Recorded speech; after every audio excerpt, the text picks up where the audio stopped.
Hi folks, this is all the fruit. I'm in the hills behind the Côte d'Azur in southern France, and this is maybe the biggest almond-leaved pear tree I've ever seen.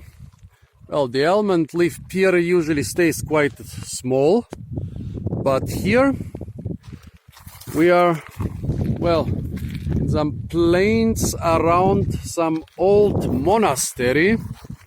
There is actually one old monastery here and one old monastery in this cliff above us. And for some reason the monks in this monastery have preserved a lot of old trees. I've seen a lot of old and impressive oaks around here. Over there is maybe the thickest Montpellier maple I've ever seen, with a stem of much over a meter. And there are also a couple of really ancient almond-leaved pear trees here. Well, monasteries, there are not so many working monasteries in modern day France, and so this monastery got turned into some sort of modern hotel. So here we really have a mixture of the ancient and the modern. But at least those people who built this hotel left some of the old trees standing. Look at this almond-leaved pear tree. I don't know how old it is, but I guess at least 100 or 200 years old. Look how ancient it looks. This hollow stem. You can actually look through it. The hard wood covered with lichens. The tiny leaves which give it its name, almond-leaved pear.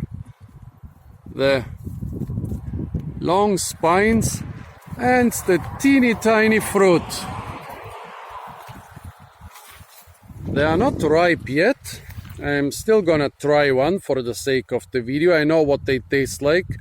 I even know what they taste like when they are ripe. No matter if they are unripe or ripe. They are quite astringent, those little pears. The main purpose of the video is actually this old, beautiful tree. I don't know, maybe they are even older and beautiful almond-leaved pears around here, but this is the oldest and the most beautiful one I can remember. Yeah, the fruit will be tart even when they get ripe in a couple weeks.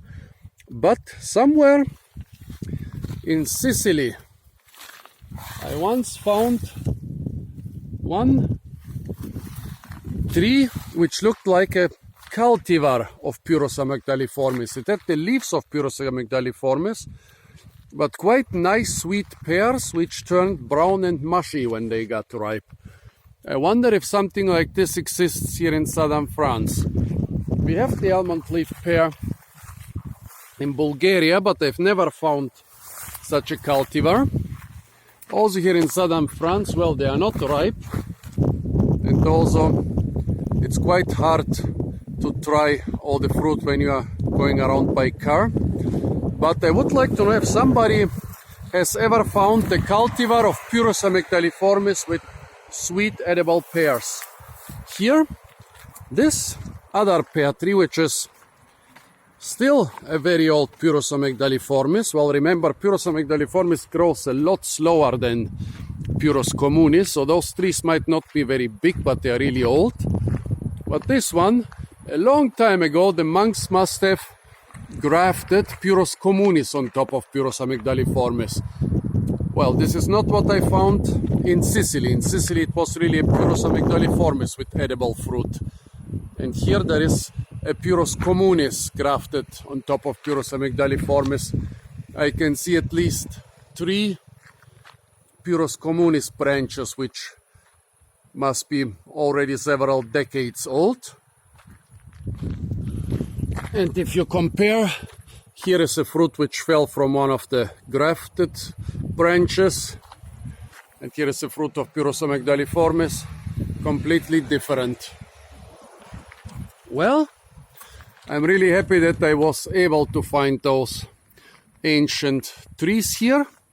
They might not be as big as some sequoia trees or some giant oaks, but they are really old on those plains where they grow on a very thin layer of soil on top of the rocks. I'm gonna look around if I'll find a couple other ancient trees, maybe some nice old oaks. So folks, say goodbye to the beautiful old pear tree from the hills of southern France. Stay tuned for a lot more fruit videos from the beautiful countryside of southern France. And don't forget to like, share, comment and subscribe.